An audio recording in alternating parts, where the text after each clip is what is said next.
This video is part 2 of a series about rock stars acting insane, featuring dangerous levels of wackiness, horniness, hijinks, and capers. If you or a loved one are sensitive to such misadventures, you may not be entitled to financial compensation. You don't have to watch part 1 first to get it, but here's the card for it. Okay, let's go. In 1989, Slash was staying in a room at an Arizona golf course where, at some point, he decided to do all of the drugs. Think of a drug. He's on that one. He's on whatever one you're thinking of, and all the other ones. At some point after this, he must have confused himself with Arnold Schwarzenegger because he became absolutely convinced that he was being tracked and hunted by the Predator from the 1987 film Predator. Not to be confused with the Predator that hangs out at your local playground, his name is Steve, and we do not talk about him. Why he thought such a thing, I do not know. Well, I guess I do know. It was probably because, as previously stated, he was on all of the drugs. And I guess technically Predator is invisible, so hypothetically speaking, he could be tracking and hunting any of us at any given time, so he may have been right. But whether he was actually about to be scalped by a fictitious alien big game hunter or not, Slash reacted to this realization by punching through a plate glass door, shattering it, running through it completely naked, and grabbing a maid to use as a human shield. Personally, I would rather have the actual Predator after me than to see this leathery man burst naked through a plate glass door to use me as a human shield, but you know, that's just me. Hey, you know who else was a predator? But we talked about that in the first part of the series, so go ahead and check that out. Check it out. But yet another predator was... And you know who he wrote a song for? On the Beach Boys' 1968 album 2020, a record only slightly better than The Year, there is a song titled Never Learn Not to Love that was actually originally written by everyone's favorite sex cult leader, Charles Manson. Gotta love this guy. Look at him, so cute. Look at that. Look at that face. Who wouldn't love that face? The song was originally titled Cease to Exist, which is a very different vibe of a title, but much more on brand for Charlie, and the Beach Boys bought it directly from Manson and then turned it into Never Learn Not to Love. Now, before this research, I already knew that the Beach Boys had a song written by Charles Manson because I'm cool. You see, I'm pretty cool. But what I did not know is that through the act of buying it, the Beach Boys kind of unintentionally caused the Manson family murders, and it very well could have been them that were killed instead of Sharon Tate and Roman Polanski. Let me explain. So the first connection to Manson that the Beach Boys had was when Dennis Wilson, drummer for the band, picked up 2 hitchhikers on the side of the road that ended up being 2 girls from the Manson family. If you're not familiar with the Manson family, it was not actually his family, it was his sex cult. So, I mean, I sure hope that they weren't related. Dennis took the girls back to his house, busted down Beach Boy style, and after they were returned to Manson's compound at Spawn Ranch, the girls told Charlie about everything that had just went down. Now, Charlie had originally moved to LA to get into the music business, so when he found out that 2 of his hippie concubines had just done the dirty deed with a famous musician, he was just over the moon about it. I mean, he was basically nutting himself, he was so excited. Yes! Yeah! The next day, Charles Manson loaded the car up with women and drove back to Dennis's house to meet him in person. And his plan was basically this. Hi, Dennis. What does Charles Manson sound like? Yeah, it was pretty close. Hi, Dennis. Charles Manson here. How you doing? I know we don't know each other at all, and I probably smell like a barrel of sardines fucked an unshowered skunk, but here's a bunch of bitches. Can we be friends now? And Dennis was like, yeah, sure, I like bitches. We can be friends now. Come on in. For the next 6 months, 14 of the previously mentioned bitches stayed at Dennis's mansion, where he spent the equivalent of $850,000 in today's money on them, mostly in cars, clothes, food, and penicillin shots for their persistent gonorrhea. That is not a bit. That is actually where a large enough percentage of that $850,000 went that he included it in that list. Gonorrhea? More like, all my money's gonorrhea. Oh, I'm depressed. Charlie started working in the studio at the Sand Squad shortly after that, and he eventually sold them Cease to Exist on the one condition that it remain unchanged and that he be credited for writing it. So then the Beach Boys completely changed the song, changed the title, and attributed it exclusively to Dennis Wilson. Charlie was feeling just the teeny teeniest bit homicidal by this and decided to deal with it in typical, incredibly creepy cult leader fashion. Singer-songwriter Van Dyke Parks, a witness at the party that this incident occurred at, recalls it going a little something like this. Manson approached Wilson with a single bullet in his hand. "What's this?" Wilson asked. "It's a bullet," Manson replied. "Every time you look at it, I want you to think just how nice it is that your kids are still safe." Which, like, goddamn. Wilson, who actually looks a lot like Charles Manson, which makes this ensuing incident a lot funnier to me for some reason, was reportedly unfazed by the threat and proceeded to, quote, beat the living shit out of Charles Manson in front of, quote, a lot of hip people. Manson was so steamed by all this that he went back to his ranch and was basically like, "Guys, the drummer from the Beach Boys just kicked my goddamn ass harder than Kevin Spacey's dick at a preschool, and in front of a lot of hip people, no less, so let's go murder somebody completely different for some reason."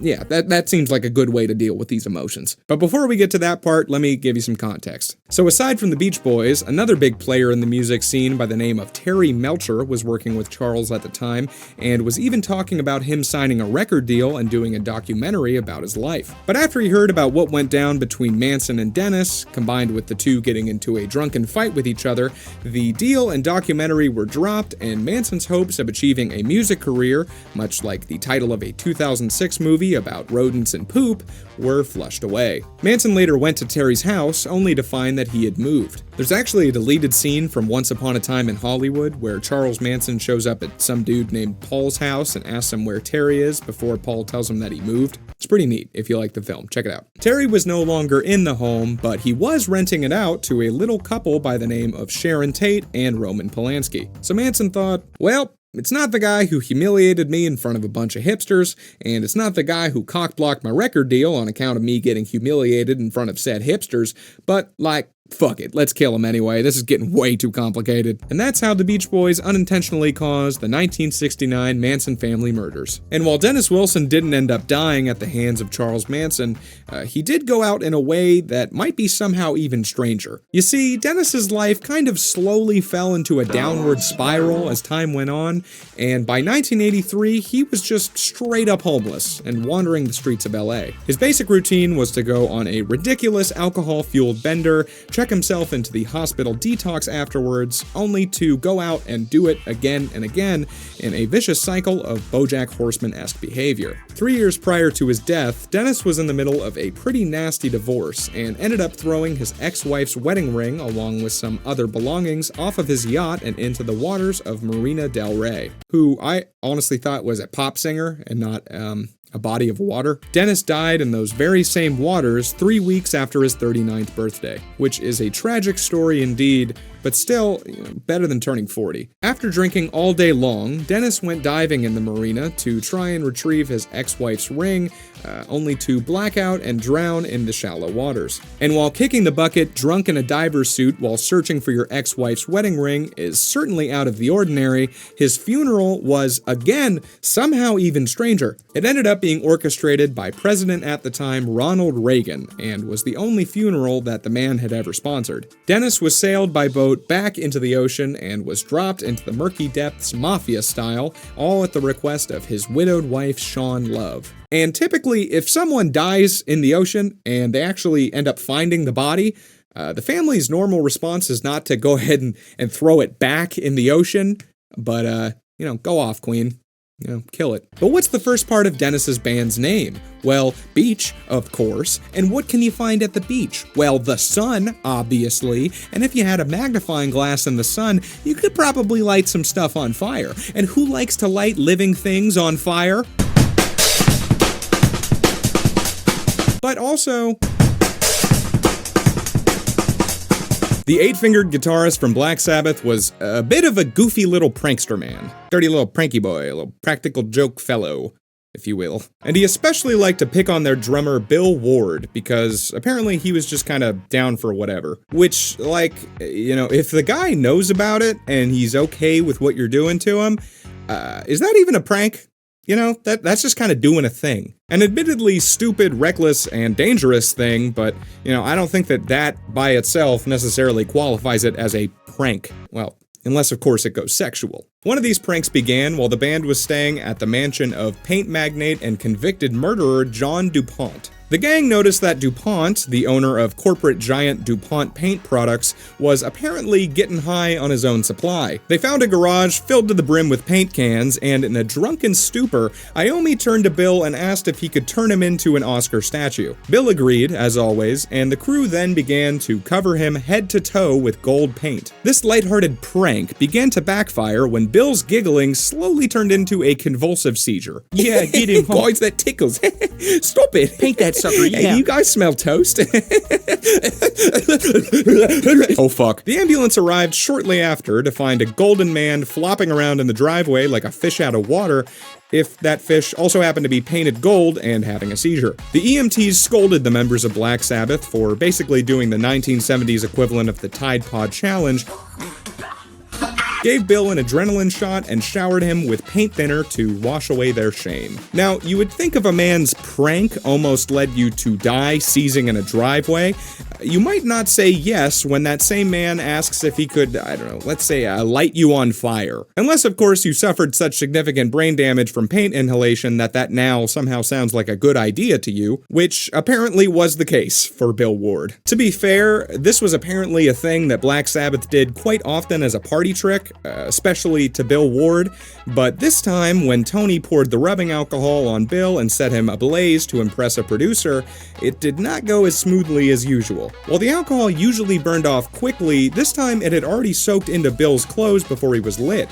causing him to immediately drop to the floor, rolling around screaming bloody murder. Tony thought that Bill was actually fine and just committing really hard to the bit, so he actually poured more rubbing alcohol on him while he was just a ball of fire on the ground, until eventually, just like Britney Spears, he thought to himself, This escapade ended with Bill once again in the back of an ambulance, this time with third-degree burns all along his legs and no paint thinner to wash away the shame. Hey, you know who else should be set on fire, though? Well, yes, of course, but I actually meant... I don't know why I hate this guy so much. I hate his name, I hate his face, I hate his hair, I hate his name. What's his actual name? There's no way any good Christian parents would curse the world with that name. William Bruce Rose Jr. I guess his dad decided that he'd just skip the naming part entirely and just copy-pasted his own onto him, and then his kid decided, you know what, fuck it, I'm a misspelled car part and a flower now, suck it, Pops. Actually, most of the members of Guns N' Roses have some pretty wacky fake names. Here, check it out. Wow, neat. Now let's get back to me hating Axl Rose. God, I hate him so fucking much. Fucking hate him. One of the shittier things Axl Rose has done, and that is saying a lot, believe you me, was the time that he had sex with his own drummer's girlfriend in their studio, had sound engineers come in to record it during, and then used the moans as background noise for some songs on their album. The girl's name was Adriana Smith, and she was apparently mad at the drummer Steven Adler for not referring to her as his girlfriend, even though they had been dating for more than a year. Which is a bit of an overreaction to that in my book. That might possibly be why he chose to not refer to you as his girlfriend, if this is how your decision-making usually goes, but go off. You can hear her moaning prominently in the song Rocket Queen, and apparently faintly in Welcome to the Jungle. Really wish I could play them for you, but I really do not want to be copyright stricken, so just look them up right after you like this video and subscribe to my channel. Adriana said that she was quite drunk at the time and that the sex was pretty bad, and she overall regrets the entire incident. She was forced to tell her boyfriend Steven about it after Axl insisted that she be credited on the album under the name Adriana Sex Machine Smith. God, I hate him so much. I fucking hate, look at him. Look at Axl Rose. I hate him so much. And apparently this kind of drama happened quite a lot in the Guns N' Roses household. After this, Adriana found out that Steven had taken out another girl, which is an understandable response in my opinion after this incident. So she decided to have Axl and Slash over to her apartment, get super wasted with the both of them, and once again have some sexy time with Axl on her bed. Cannot imagine having sex with Axl Rose. I feel like that's like getting fucked by a Barbie doll with a penis or something. Apparently Slash had passed out on the floor by this point, and for some ungodly reason, Axl and Adriana thought that it would be a good idea to pick up his unconscious body and plop it on the bed while they were fucking on it. So then the boyfriend Steven walks into this absolute crime scene, witnesses an Axl and his girlfriend and a Slash adjacent, and naturally assumes that they are all having a threesome. Now, he's a bit peeved at this situation. His feathers are a bit ruffled, his goose a bit cooked. So when Axl turns over to him and says, "Hey, you want to join in, buddy?" He decides that he has had enough, and he leaves the apartment. I think a more appropriate response would have been to beat the ever-living shit out of Axl Rose with Slash's unconscious body, but, different strokes for different folks. Time went on, and eventually Axl got married to a woman named Erin, and asked Adriana to move in with the both of them to, quote, teach Erin how to have sex. I hate him so much. Why is he still alive? Adriana also has a pretty funny story about Slash. Let's talk about Slash again for a second.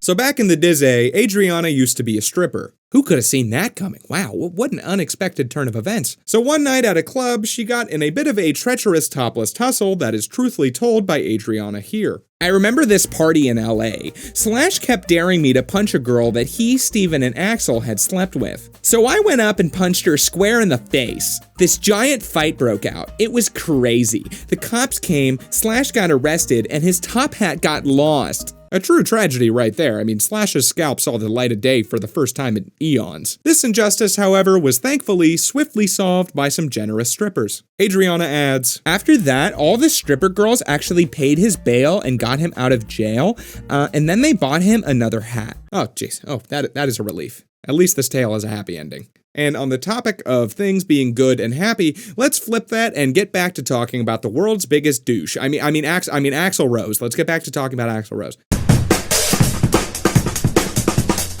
As Axl got older, he also got fatter, and sweatier, and uglier, and generally just more Cartman-esque.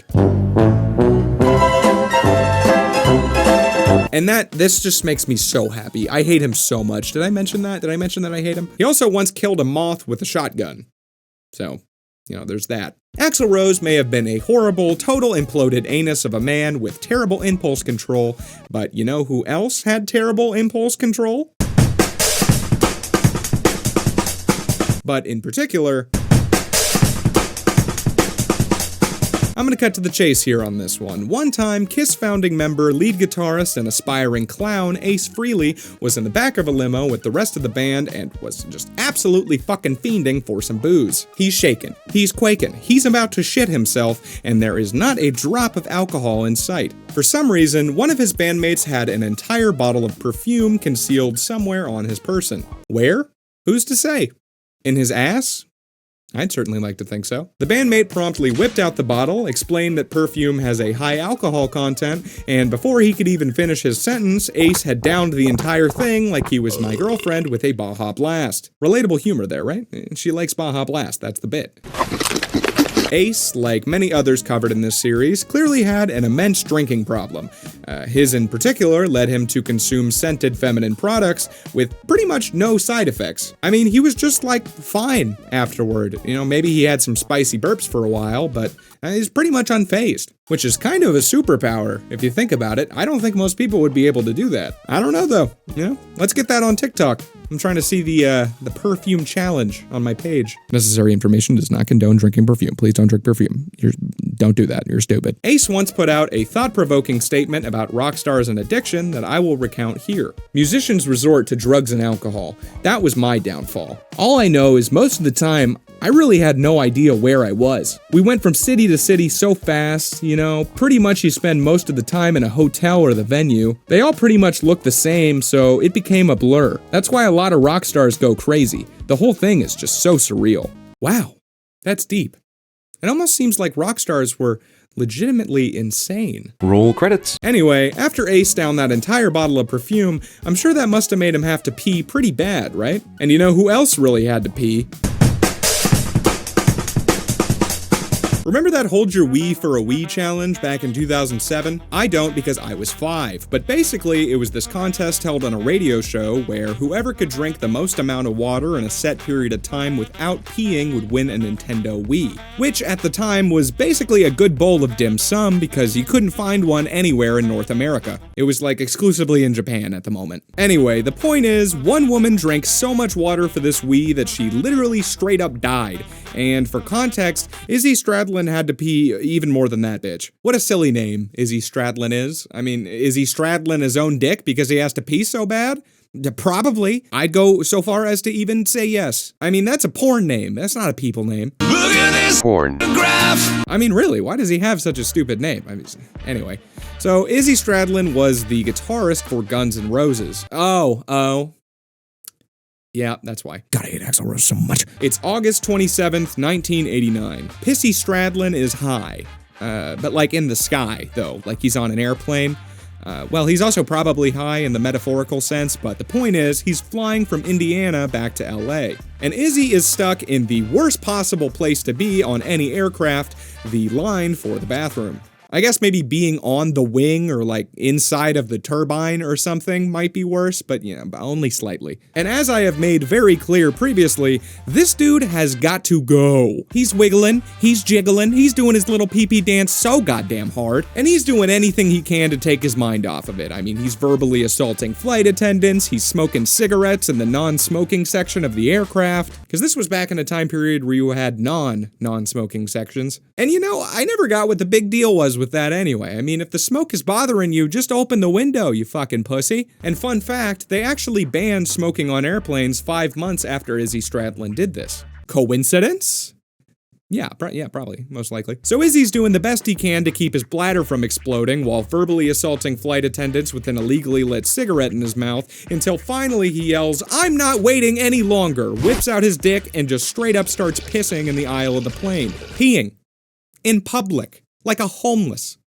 The plane ended up getting grounded in Phoenix, where Izzy was arrested for causing a public disturbance. Hey, cool, that's the same charge I got after I shit on the floor of that Target, despite the attempts of his publicist to defend Izzy by saying that he was just, quote, expressing himself. I think he confused the term expressing with excreting on that one. Izzy was convicted and sentenced to 1 year's probation and given the order to write a mandatory apology letter to the flight crew, which I think is hilarious. That's like some shit your 4th grade teacher does when you beam Steven in the head with a kickball on the playground. Okay, Izzy, now say you're sorry. Sorry. Okay, you're gonna have to speak up, Izzy. We can't hear you. I'm sorry. Okay, now what are you sorry for, Izzy? That everyone on the plane made me wait so long and that they're all pee-pee heads with doo-doo breath who lick their balls. Hey, Izzy, that is not nice. Remember, you are on probation, mister. Do you want to go to big boy timeout? Do you? Do you really want to get butt raped by Carlos at the Supermax just because you won't say sorry? Is that what you want? No. No, what? No, I don't want to get butt raped by Carlos at the Supermax just because I won't say sorry. Good. Now try again. I'm sorry for verbally assaulting your flight attendants and smoking in your designated non-smoking areas and for peeing on all those nice people's shoes. Okay, good job, Izzy. Now you two hug. All right. Can I go do heroin and play Mega Bloks now? Sure, kiddo. Yippee! Well, Izzy Stradlin sure seemed to not give a hoot about performing his bodily functions in public, huh? And I think you get the format at this point. I think you know where I'm going with this. You know who else didn't give a hoot about performing his bodily functions in public? It's everyone's favorite stooge. And if you want to find out what he was wearing when he took a shit live on stage, stay tuned for part 3.